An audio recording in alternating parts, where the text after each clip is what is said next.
Gehoi ngon rian pasti. Hai, cukup. Nana yak buat tu malam. Dia jauh. Ni rumah, hana muka pintu pi. Hana. Wujud. Nah cara iwam lintai pintu. Oh, ni hana jak drop ni dong, hana jak ni. Pokok bakar hana jak mah hana jak dong. Hana mangat. Wujud. Hana ngan mudah belah haba pintu. Ni, yak apa yak haba?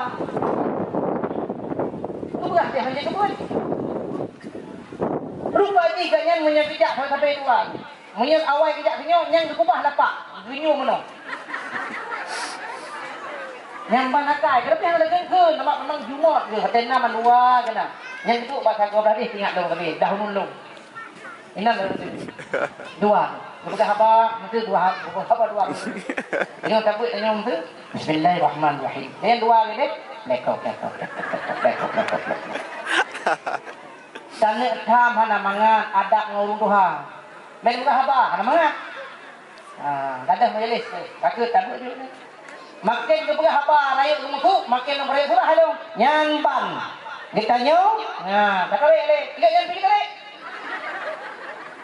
Munya tangi yang mata, tangi yang tu. Tapi ke mumpung, tangi. Ganyan pergi ni. Tangi, tiga pergi. Alah pi halang ke kuning. Kakak dengan cobaan ke katanya orang semua berat. Baik-baik ke dengan murid tu. Apalagi murid lebih Tuhan berarti. Orang yang hana adab dengan Tuhan walaupun yang murid ke Nabi dekun laisa min umat. Atrana leboh perkara yang dekun li Nabi laisa min ummati. Laisa min ummati kan umat lum dekun li Nabi. Yang pertama man lam yarham sagirana. Orang yang hana sayang ke anak-anak mit. Nyan anak mit. Hana sayang dah betul. Tapoh dengan nafsu. Takun tamaki barang kapur tahu alam ji. Takun nak